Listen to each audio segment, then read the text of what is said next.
के स्टार्ट में हमें मूवी के मेन कैरेक्टर को उसकी फैमिली के साथ दिखाया जाता है। वो लोग लंच कर रहे होते हैं कि तभी मेन कैरेक्टर को एक कॉल आती है। दरअसल मूवी का मेन कैरेक्टर एक पुलिस ऑफिसर है और उसे कॉल पर बताया जा रहा था कि यहाँ कहीं एक मर्डर हो गया है। वो जल्दी से उनकी बताई हुई लोकेशन पर पहुँचता है और देखता है कि किलर वहाँ पर बहुत आराम से बैठा हुआ है और साथ ही उसे किलर बीमार भी लगता है क्योंकि उसकी पूरी बॉडी पर एलर्जी थी। अब पुलिस ऑफिसर अंदर जाकर डेड बॉडीज देखता है जिनको पूरी तरह से काटने के बाद बांधा गया था। यहाँ उसके साथी पुलिस ऑफिसर्स उसे बताते हैं कि असल में मर्डर यहाँ नहीं हुआ बल्कि मर्डर करने के बाद इन डेड बॉडीज को यहाँ लाया गया है। और अब वो लोग उस लोकेशन पर जाते हैं जहाँ पर असल में मर्डर हुआ था। वो जगह काफी अजीब दिख रही थी। ऐसा लग रहा था कि वहाँ पर किसी ने कोई रिचुअल परफॉर्म किया है। वो लोग वहाँ पर बहुत सी ऐसी चीजें देखते हैं जो ब्लैक मैजिक से रिलेट कर रही थी। जिस तरह वहाँ पर कुछ परिंदे थे जो कि मरे हुए थे और वहीं पर एक ऐसा प्लांट भी था जो कि जलने के बाद ऐसा लग रहा था कि वो छोटे छोटे स्कल्स हैं। पुलिस ऑफिसर जैसे ही उसे टच करने वाला था तो उसको उसके बाकी साथी वापस बुला लेते हैं। और यहीं से अब हमें मूवी में एक जंगल दिखाया जाता है जहाँ पर एक आदमी शिकार कर रहा था पर पाँव स्लिप होने की वजह से वो नीचे गिर जाता है और चोट लगने पर वो बेहोश हो गया था। होश आने पर वो देखता है कि एक जंगली आदमी उसका शिकार खा रहा है। अब वो जंगली भी उस आदमी को देख लेता है और जंगली के उस आदमी के करीब आने पर वो आदमी नोटिस करता है कि उस जंगली की आंखें कोई नॉर्मल इंसानों जैसी नहीं है। उसे लगता है या तो ये कोई और क्रिएचर है या फिर डीमन या घोस्ट है। असल में ये सब बातें मेन कैरेक्टर जोंग जू को एक दूसरा पुलिस ऑफिसर बता रहा था और दूसरे पुलिस ऑफिसर की इंफॉर्मेशन के अकॉर्डिंग गांव में अब जितने भी ऐसे इंसिडेंट हो रहे थे वो उसी जापानीज आदमी की वजह से हो रहे थे जो उन्हें जंगल में नजर आया था। लेकिन जोंग जू को उसकी बात पर बिल्कुल भी यकीन नहीं था। वो कहता है कि जिन लोगों का मर्डर हुआ है उन लोगों की पोस्टमार्टम रिपोर्ट ऐसा बिल्कुल भी कुछ नहीं कहती और साथ ही वो उसे ये भी कह रहा था कि वो जापानीज आदमी बिल्कुल हमारे ही जैसा है और वो ऐसा कुछ भी नहीं कर सकता। नेक्स्ट डे जोंगजू को एक और मर्डर की रिपोर्ट होती है और इस बार मर्डर में पूरी फैमिली को मार दिया गया था और उसके बाद उनका घर भी जला दिया गया था। वहाँ जाने पर जोंगजू को एक मिस्टीरियस लड़की मिलती है जिसने व्हाइट ड्रेस पहना हुआ था और वो लड़की जोंगजू से कहती है कि मरने से पहले मैं इस कपल से मिली थी और इस कपल ने मुझे बताया था कि वो जापानीज आदमी एक भूत है और जरूर उस जापानीज आदमी ने ही इनका मर्डर किया है। वो लड़की जोंगजू को प्रूफ करने के लिए उसे घर के अंदर भी लेकर जाती है। वो मिस्टीरियस लड़की पुलिस ऑफिसर जोंगजू से पूछती है कि क्या तुमने कभी उसे देखा है? तो वो पुलिस ऑफिसर कहता है कि हाँ मैंने 2-3 मरतबा उसे देखा है। और वो लड़की उसे कहती है कि तुम्हें अब अपने आप पर ध्यान देने की जरूरत है क्योंकि जरूर अब उस जापानीज आदमी का अगला टारगेट तुम और तुम्हारी फैमिली होंगे। अभी जोंगजू उसकी बात प्रॉपरली समझ नहीं पाया था कि तभी उसे एक कॉल आ जाती है। पुलिस ऑफिसर जैसे ही कॉल सुनकर वापस आता है तो वो मिस्टीरियस लड़की वहाँ से गायब हो चुकी थी और अब उसी दौरान उसे घर की दूसरी तरफ से कुछ आवाजें आ रही थी और जब वो चेक करने जाता है तो वहाँ पर उससे जापानीज आदमी मिलता है जो कि बुरी तरह किसी जानवर को खा रहा था और अब जापानीज ने भी उसे देख लिया था और वो उसके पीछे आकर उसे खाने ही वाला था कि अचानक उस पुलिस ऑफिसर की आंख खुल जाती है और हमें पता चलता है कि उसने जापानीज को सिर्फ अपने ख्वाब में देखा था। यहाँ पुलिस ऑफिसर जोंगजू की बेटी ह्यूजिन की तबीयत बहुत ज्यादा खराब थी। उसे लग रहा था कि ह्यूजिन को नॉर्मल बुखार होगा और इसीलिए अब वो पुलिस स्टेशन आ जाता है जहाँ से वो लोग उस जापानीज आदमी के बारे में इंफॉर्मेशन लेने के लिए मूवी के स्टार्ट में दिखाए जाने वाले हंटर के पास जाते हैं और वो हंटर पुलिस ऑफिसर्स को उस जगह पर लेकर जाता है जहाँ उसने जापानीज आदमी को कोई जानवर खाते हुए देखा था। वो लोग अभी तक उस जगह को पूरी तरह इन्वेस्टिगेट नहीं कर पाते कि हंटर के ऊपर आसमान से बिजली गिर जाती है और उसे पुलिस ऑफिसर्स हॉस्पिटल ले आते हैं और यहाँ हॉस्पिटल में हमें पहले किलर को भी दिखाया जाता है। यहाँ उस आदमी का जिस्म बहुत बुरी तरह से मुड़ रहा था और इसी हालत में वो मर जाता है। अब जोंगजू जैसे ही घर आता है तो वो अपनी बेटी की बिल्कुल वैसी हालत देखता है जैसी पहले किलर की हुई थी, लेकिन वो अपनी बेटी पर कंट्रोल कर लेता है और वो मरती नहीं है बल्कि उसकी हालत अजीब होती जाती है। जैसे वो बहुत ज्यादा क्वांटिटी में फिशेस खाना शुरू कर देती है जो कि पहले वो कभी नहीं खाती थी और इससे ह्यूजिन की मॉम को लगता है कि उसके ऊपर किसी घोस्ट या डिवल का असर है।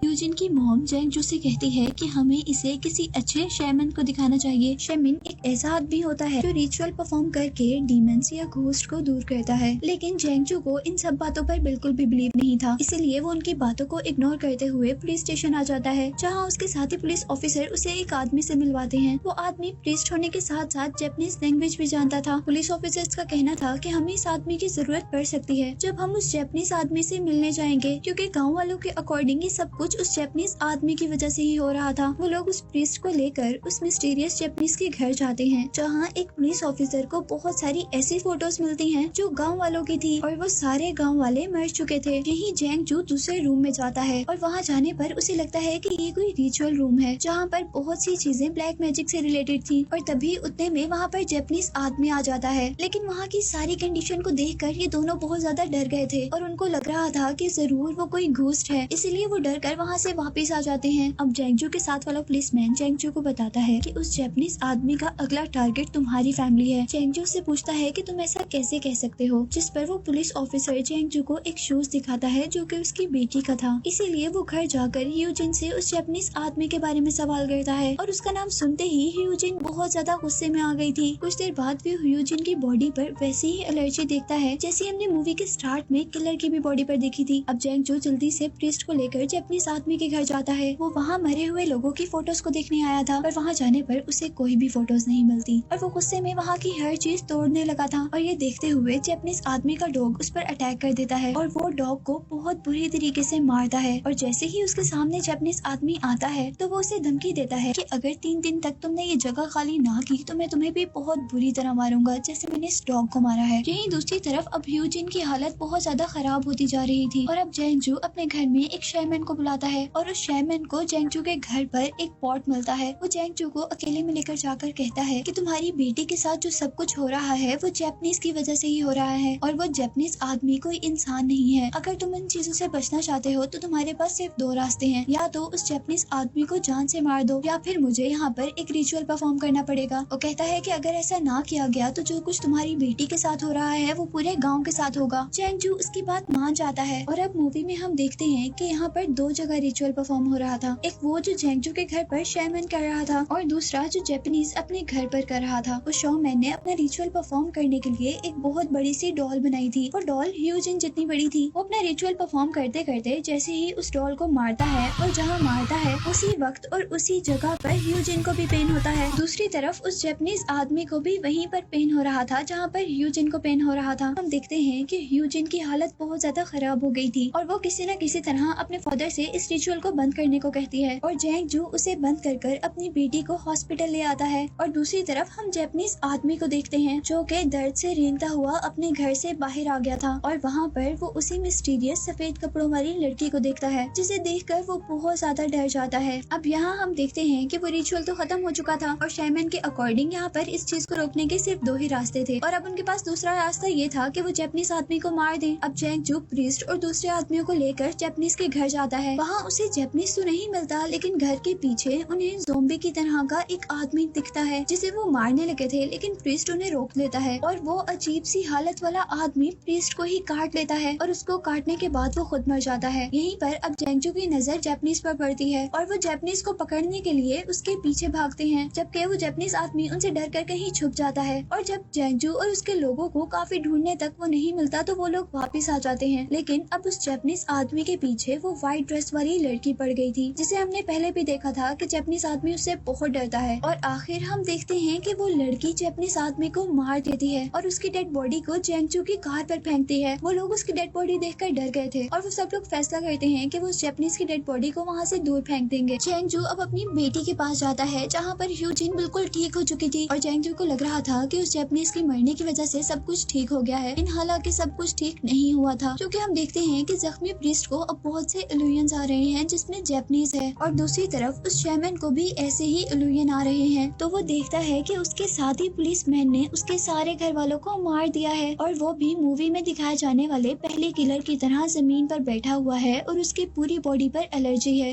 और यहीं पर अब हम शेमैन को देखते हैं जो कि जेंगजू की तलाश में था, क्योंकि वो उसको ये बताना चाहता था कि हम किसी बड़े खतरे में आने वाले हैं। और इससे पहले कि वो जेंगजू को ढूंढ पाता उसके नाक से बहुत ज्यादा खून आने लग जाता है और दूसरी तरफ उसे बहुत ज्यादा वॉमिटिंग भी शुरू हो जाती है। इन सब चीजों से डरकर वो इस गाँव से बाहर जाना चाहता था, लेकिन कुछ मिस्टीरियस क्रिएचर्स उसे इस गाँव से बाहर जाने नहीं देती और वो वापस गाँव में आ जाता है। जहाँ अब जेंगजू जैसे ही शोमैन को कॉल करता है तो वो शोमैन उसे बताता है कि तुमने जैपनीज को मारकर बहुत ज्यादा बुरा कर दिया है, क्योंकि असल में जैपनीज गलत आदमी नहीं था, बल्कि तुम्हारे घर के करीब एक सफेद कपड़ों वाली लड़की है। असल में उसके पास ब्लैक पावर्स हैं। वो कहता है जैपनीज तो हमें उस लड़की से बचाने की कोशिश कर रहा था और उसे मारकर तुमने सारा काम खराब कर दिया है। ये सुनते ही जेंगजू जल्दी से ह्यूजिन के पास जाता है, लेकिन घर पर ह्यूजिन तो थी ही नहीं और घर से बाहर आने पर उसे वो व्हाइट कपड़ों वाली लड़की मिलती है। ह्यूजिन उस लड़की से पूछता है कि मेरी बेटी कहाँ है। वो कहती है कि तुम्हारी बेटी अभी घर पर है और मैं उस पर कुछ ऐसा रिचुअल कर रही हूँ जिसकी वजह से जैपनीज आदमी का उसके ऊपर से असर खत्म हो जाएगा। और साथ ही वो ये भी बताती है कि जैपनीज अभी भी जिंदा है। वो उसे कह रही थी कि जैपनीज एक बहुत बुरा आदमी है और वो सबको खाने वाला है। जेंगजू उसकी बात को इग्नोर कर अपने घर जाने वाला था अपनी बेटी को देखने के लिए, लेकिन वो लड़की रोकती है। कहती है कि जब तक तुम्हें अपने घर के बाहर से उस मुर्गी की यानी hen की आवाज नहीं आएगी तब तक तुम घर के अंदर न जाना, और वो आवाज तुम 3 मरतबा सुनना। इस टाइम तक उस मुर्गी की 1 मरतबा आवाज आ जाती है, लेकिन अभी 2 मरतबा आनी होती है। और जेंगजू अपने घर जाने की कोशिश कर रहा होता है तो वो लड़की उसे रोक लेती है। जेंगजू इस बात पर हैरान था कि वो लड़की इतनी दूर से 1 सेकंड में उसके पास कैसे आई थी। यही दूसरी तरफ अब हम उस प्रीस्ट को देखते हैं जो जान गया था कि जैपनीज अभी भी जिंदा है और वो वही बुरा है। वो जैपनीज को मारने के लिए वहाँ जाता है जहाँ पर उसने जैपनीज को गिराया था, और एक केव के अंदर जाने पर उसे जैपनीज वाकई जिंदा मिलता है।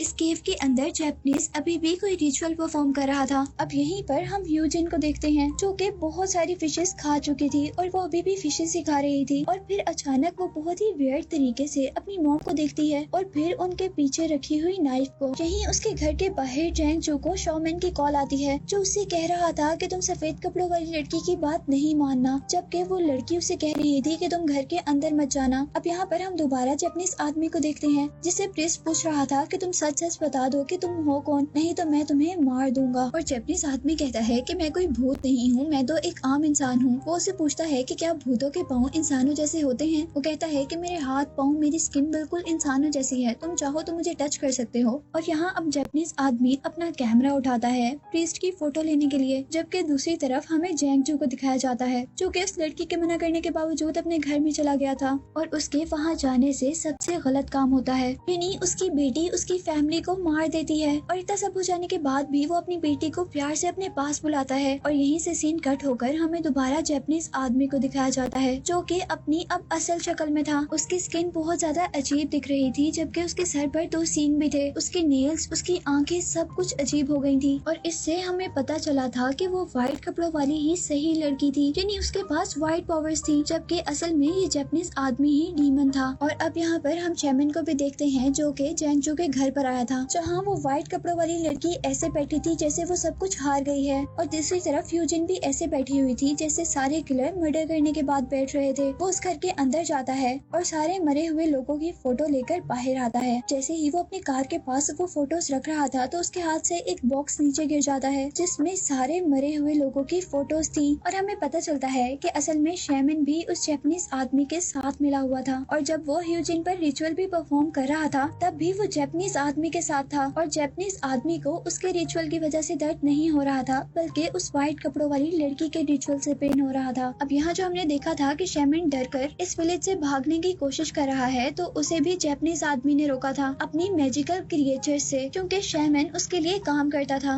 और यही उस जैपनीज की जीत के साथ ये मूवी यहीं पर एंड हो जाती है।